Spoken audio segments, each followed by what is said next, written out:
Welcome in to the New Orleans Saints podcast, hosted by Erin Summers and John DeShazier.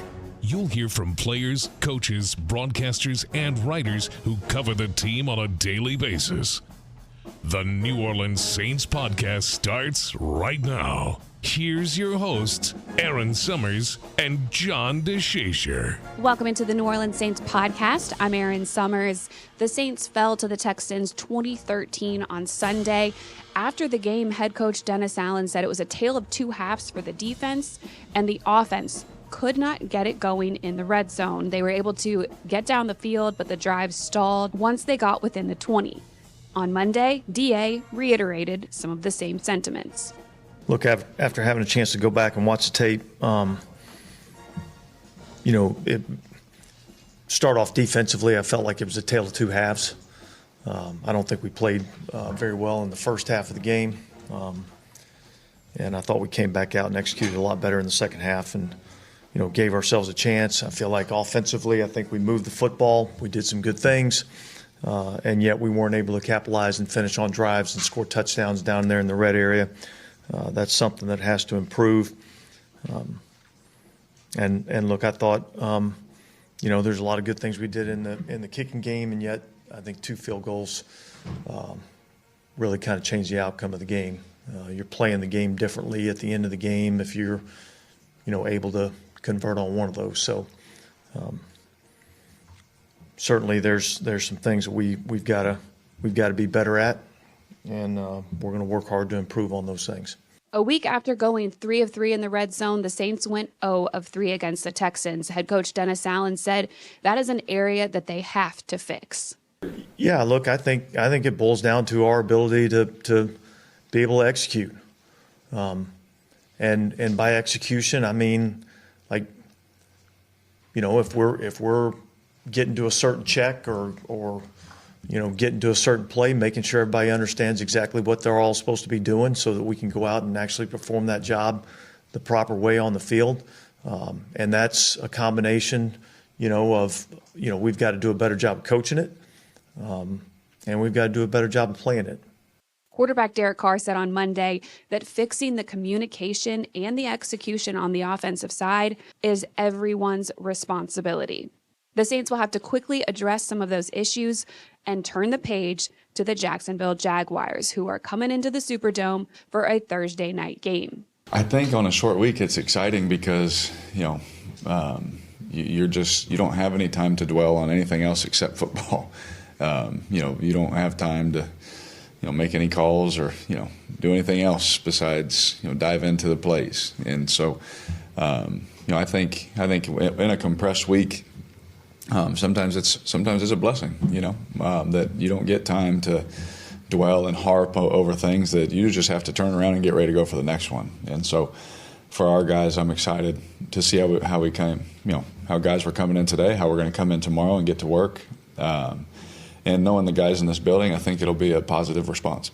There were a few highlights to hit from the game, though, on Sunday. With its stop on the first drive, New Orleans continued the NFL's longest streak of 18 consecutive games without giving up a touchdown. On the opening drive, the Saints defense also snapped Texans quarterback C.J. Stroud's NFL record, 191 passes without an interception, when linebacker Zach Bond intercepted him in the first quarter. Running back Alvin Kamara paced the Saints' rushing attack. He had 19 carries for a team-best 68 yards, and that put him ahead of Marcus Colston for the franchise leader in all-purpose yards. With a short week, focus for the team is making sure their bodies are ready to go again on Thursday after playing a game on Sunday. A lot of work that's done this week is going to be just mental reps, walking through plays, talking about adjustments and what they need to do going forward. Yeah, it's going to be a lot of mental, a lot of walkthrough, and a lot of time spent, in recovery, in the training room, doing all the different things that we have, recovery equipment. And so, our guys are going to have to do a really good job of taking care of their bodies this week. And the preparation this week will be more of a mental nature than it will be of a physical nature in terms of what we do on the field. But yeah, I think that's always the challenge on a Thursday night game is trying to get him, after playing a tough game, trying to get a guy, get his body back ready to go. The Jaguars are 4-2 on the season. They've won 3 straight. Here's Alan's thoughts on the Jags. I think it's a really good football team. I think they have done a really good job defensively of taking the ball away. I think they lead the league in takeaways. I think they're a tough physical group on defense. I think offensively, I think it's as good a skill group as we'll see, all season. From the runner to the tight ends to the receivers. Quarterback, I think, is a really good player. He's athletic, can make all the throws. I think they're explosive on offense. They're one of the better explosive play offenses that we'll see. I think it's a really good football team that we're playing. To help us get a little more familiar with Thursday night's opponent, we're going to bring in the Jacksonville Jaguar radio analyst, NFL analyst, and Fox Sports radio host, Bucky Brooks. John DeShazier and I got a chance to catch up with him and see how the Jag season has gone so far. Bucky, thank you so much for joining us on the New Orleans Saints podcast as we are getting prepared for a short week as we face the Jaguars on Thursday. You've been right there with the Jaguars throughout the season, so really appreciate your perspective on things. How are you doing after a game day and heading into the week? Look, a little tired because back-to-back weekends in London and coming back, playing a home game, trying to figure it all out. But the benefit of playing on Thursday night is you have the mini bye after that. So I think just like the players, you're trying to find a way to get through it mentally so then you can enjoy the weekend following. If you're a little tired, does that mean that the players are also a little tired? I think so. Like having conversations with players after the game, Rayshon Jenkins and some of those guys are saying that in a normal week, they're not ready to play. They're not done with the soreness or kind of feeling achy until Thursday. Well, we're playing on Thursday. And so the Saints will feel that everyone kind of has to figure out a way to get ready to play. And you're hoping that by Thursday, the adrenaline can kind of carry you through, muscle memory in terms of the game plan, and that other stuff would carry you through, and that you just kind of find a way to play well enough to squeak out a win on Thursday so you can rest up and kind of get ready for the following week. Yeah, the Jaguars, though, they've been playing very well despite that travel and being overseas with 3 straight wins. And I mean, going into, even though it is a short week, things have been set up kind of schedule-wise, not in their favor. What has been working for the team? Well, the overseas trip actually allowed them to have a mini training camp. And when you talk to the players all talked about that time away from the distractions of being in the city, kind of being away from the family, just kind of being with the guys. It was very similar to being in old school training camp. You only have an opportunity to talk to your buddies. You spend a lot of time with your buddies. And no matter what we talk about pro football, it's no different than college and high school and even youth ball. Relationships matter. And so that connectivity that they had dealing with the 10 days over in London has helped them. You see a defense that's more connected. The chemistry has led to more playmaking. Offensively, they still haven't fully found their stride, but the connectivity between the wide receivers and Trevor Lawrence has shown up. And so they just kind of feel better about their process. They feel better about where they are in terms of their relationships with each other. And that trust is everything in a game that it typically comes down to 7 points or less. Bucky, a young team, the Jaguars, obviously, but have you kind of noticed the maturity from the standpoint of they're just figuring out how to win? It doesn't always have to be pretty, but they're figuring out how to win NFL games.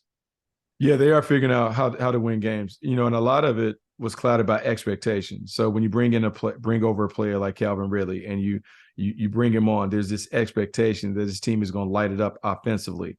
And they felt the weight of, one, how they finished in the postseason. They went against the Chargers. They get to the divisional round, lose to the Chiefs, but everyone anticipates the next step.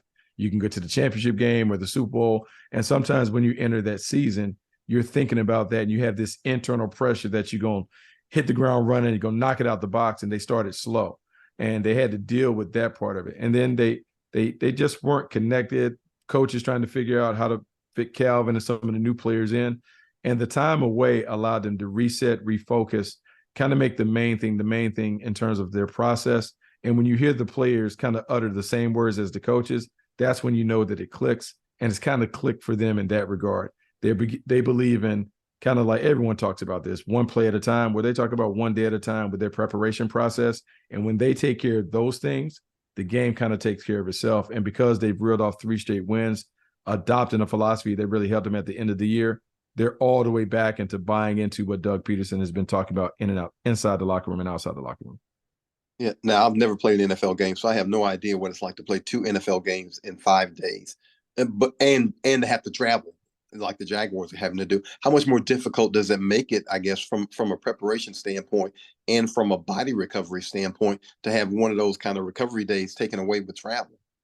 It's a challenge, but they're used to it because they had to do it last year. They had to do a quick turnaround last year. They played the New York Jets in December on a Thursday, and it was part of a 3-game and 11-day cycle. So they have some familiarity with it. And they talked about it. Doug Peterson's talked about this would be more of a mental week. So normally on Mondays, guys will kind of come in and kind of do their own thing, but they're going to have a walkthrough Monday evening. They'll have a practice on Tuesday and Wednesday. Those practices will be more jog through, walk through style, more mental preparation before they get on the plane Wednesday night and they make their way to New Orleans. And they're hoping that, they can kind of rely on like the basics of the game plan, maybe a couple of little wrinkles to get through. But this is one where the Saints have to deal with the same thing. They don't have to do the travel piece, but it is what it is. You have to know in the league it's hard, and you just have to be ready to deal with some of these hard things. Now, how has Trevor Lawrence looked this season? I know he got a little banged up in the last game. I've heard from spies that he was walking without a limp, so he looks like he probably will be ready to go on Thursday. But how has he looked so far this season? We know he tore it up at the end of last season. Yeah, no, I think he came in with the expectation that he was going to pick up where he left off, and it hasn't gone according to plan in that regard. But he's had his moments. He played pretty well over in London. The game against the Colts was a little up and down, but some of that was due to the defense that the Colts play a little bend but don't break. They force you to throw a lot of checkdowns, and they test your patience and your discipline. He's been good, but a lot of it, really, the offense has kind of changed over the last 3 weeks to if Travis Etienne is going and the running game is going, it makes it a lot easier. When the Jaguars are playing their best, I'll use numbers. Look, the ball goes to number 13 and number 17, Christian Kirk and Evan Ingram. Then it goes to number 1, Travis Etienne. And then Calvin Ridley becomes a big play complement to that.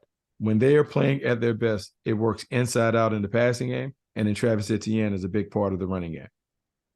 I mean, Etienne has almost 500 yards rushing this season already, and both of those 3 receivers that you named over 300 yards apiece. So complementary football, but a lot of that rushing game definitely on Etienne. Defensively, though, the Jags have been one of the best at taking the ball away, forcing turnovers. Why has that been so effective this season? It's funny. It's been a big part of what the Jaguars have been able to do the last 2 years. They don't necessarily have the wherewithal to completely suffocate people. They don't have a dominating defense that is not going to give up yards and that stuff, but they play for the big play. And one of the ways they've been able to do it is they tilt it where they make you play a one-dimensional style. They've been great against the run. Early downs, you may see a 5-man front. You can see Trayvon Walker and Josh Allen on the edges standing up, and they're going to try and really put you in 2nd and 3rd and long. And then they're looking for the turnover. They're looking for the turnovers off tips and overthrows. The pass rush doesn't accumulate a lot of sacks, but they have done a good job of getting persistent pressure, and that pressure has forced quarterbacks to make mistakes. And then the secondary has done a really good job of catching the tips and overthrows. 15 takeaways. They're coming off a game in which they had 4 against the Colts. They know that at some point, if they have an opportunity to take the ball away, it's huge. And then the offense has done a better job in recent weeks of turning those takeaways and making them translate into points. And so it's really a complementary style. When they do that and all 3 phases are working together, offense, defense, special teams, that's when they feel like they can beat anybody. And so it's been working with them. We'll see if they can keep it up. You said that they haven't generated a lot of sacks, but Josh Allen has 7 on the season, 12 total for the team. Kind of looks like his rookie season or after that when he was a Pro Bowler. Is it because he's in his contract year? Is it because he's got to kind of put up this season that he's just been playing at another level?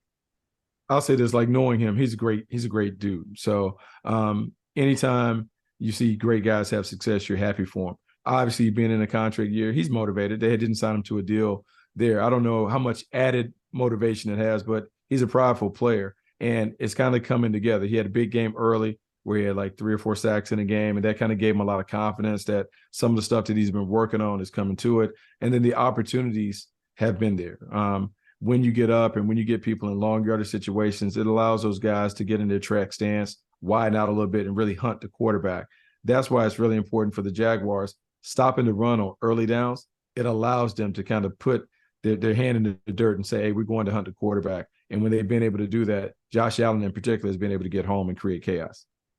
What do you think the biggest challenge is going to be going up against the Saints? I guess defensively, attacking Derek Carr and that offense. I would say like you playing against a veteran team, but with players who know how to win and know how to make plays. When you're looking at the Saints offense, Derek Carr has been in the league for a long time. He's had a lot of success individually. Alvin Kamara is a problem because he not only creates problems for you in the run game, but he can line up and play like a wide receiver. So how do you match up with that? Michael Thomas, when he is engaged and involved, he's still a nightmare to deal with his size and his physicality on the perimeter. And then Chris Olave is an outstanding route runner. And so you got to be on your P's and Q's when it comes to how you're going to match up, who matches up with them, how you want to handle those guys. So offensively, they have a lot they can throw at you. And then they still have a big physical offensive line. So it'll be a huge test. I'll say it's probably the best offense that the Jaguars have faced outside of the Buffalo Bills. And the Buffalo Bills were a little beat up. So this will be a huge test. It'd be interesting to see how they respond. And what about on the other side? How do you think the Jaguars can attack our defense? Well, look, their defense is lights out. Like Cam Jordan continues to do it. I mean, the veteran still has a way of kind of throwing out those tricks. And with the offensive line being in a little bit of flux with injuries and those things, winning the point attack could be everything. If the Jaguars can control the line of scrimmage, it gives them a chance. But we've seen games where they haven't been able to do it. And so that is really the big part, winning in the trenches. And then in the secondary, when you have vets like Honey Badger, Tyrann Mathieu, and those guys that can make things difficult, they can change the picture for Trevor Lawrence pre and post snap. That is a challenge, and so it'd be interesting to see how that goes. And the one thing that the Jags have always been able to rely on is Calvin Ridley is the ultimate matchup nightmare for most teams. Most teams have to either double team him or they have to concede a lot of yards to him in one-on-one matchups. So if Marshawn Lattimore takes him away, how do the rest of the matchups look? What do they go to? To me, I think this is the ultimate chess match, and I can't wait to see what it looks like on Thursday. You know, Bucky, we know you also do a little side gig, I guess, for NFL Network and with the scouting and everything, and that seems to be working well. We love your scouting reports. You know, how did you get into that aspect of it? So following a career in the NFL where I bounced around a lot as a player, 5 teams in 5 different years, I retired and I went into like the scouting world. I worked for the Seattle Seahawks for 3 years and the Carolina Panthers for 4 as a scout, like scouting college players. It was something that I was always fascinated by. I was intrigued by the team building process, and John Snyder and Scott McLuhan and Mike Holmgren gave me an opportunity to kind of get my feet wet in that. And so taking that experience and jumping over to the media world, it's kind of been the same. I had to learn how to like write and put everything together for, I would say, readers' consumption, but it's been the same. And so, you know, as a football junkie, it is all ball all the time. And it's been fun to look at evaluations and see how players will project at the next level and see if some of those evaluations turn out to be right or wrong. Now, when the Jaguars pick, are you saying, you know, that's a home run, or are you kind of looking, sometimes saying, I'm not too good with that one? No, I mean, look, man, I don't have a great poker face, and so I wear it on my sleeve. So sometimes we pick guys that I'm like, I don't know. But I think for everybody, like the one thing about being on the media side, a lot of times you just don't know what the plan is going to be in place for the player. And the number one thing in evaluating is fit in scheme. How does this player fit into the scheme that we're playing, and how does he fit into the locker room and the guys that we have? That is the unknown thing. So when I'm scouting kind of blindly, you're talking about a player's talent and what they could do. The hard thing is to match the pieces of the puzzle. Hey, this team is the perfect fit for this player. Now, are you serving as a voice of reason, I guess, for the Jaguars fans? Because you said, you know, there were high expectations, and yet this is a team that is coming off the years of Urban Meyer, where, you know, things were, you know, Rome was kind of burning a little bit, and, you know, you would think that they would be kind of, you know, not necessarily, you know, overjoyed, but certainly pleased with what they're seeing from the franchise. Yeah, they're pleased, but I mean, you know, that goes quickly. You know, you go from, hey, everyone's excited to making the playoffs to now you want to, you know, taste taste more. You want to set your goal and your standards higher. Doug Peterson comes from a place in that. Like Doug Peterson wants to have a perennial winner, a team that is always in the conversation for being one of the best in the league. And so, yeah, you talk about the voice of reason, but you also talk about the process and how difficult it is to go from good to great in this league. And it's really hard. And everyone thinks that, hey, you roll out the balls, you have some players, and hey, no matter what we did last year, we'll just pick up from there and we'll go to the next thing. But every year is different. It brings about its unique challenges. And so you try and talk about some of those challenges as you're finding your identity as a team. And then you hope that it plays out right, because it's always better when the team wins. You know it, like I know it. When the team is losing, it's not a fun day. Victory Monday is a lot better than coming off a loss on Sundays. Yes, definitely agree with that.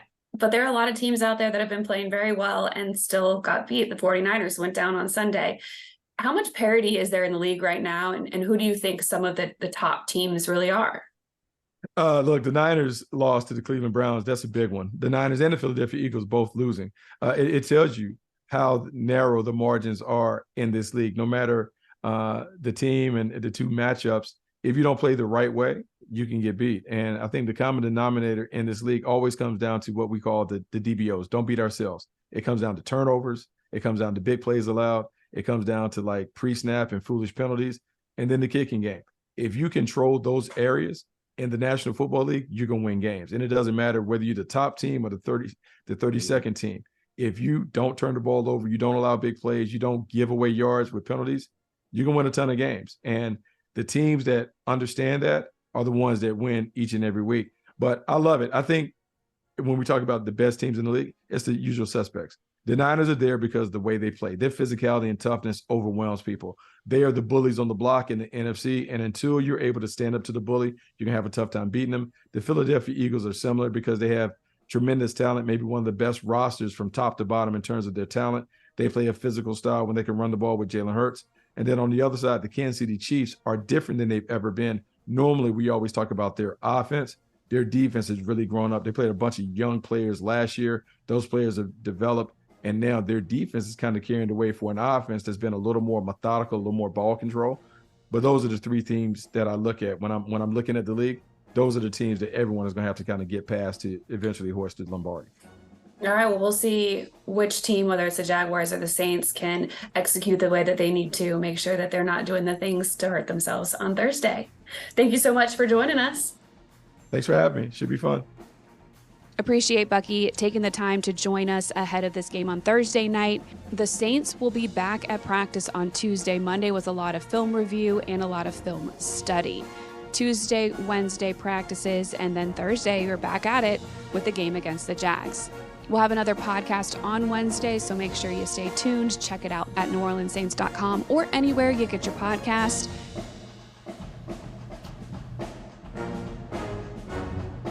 Thanks for listening to the New Orleans Saints podcast. Join us 3 times per week on NewOrleansSaints.com, the Saints mobile app, or you can download the podcast on iTunes. We'll see you next time, right here on the New Orleans Saints podcast.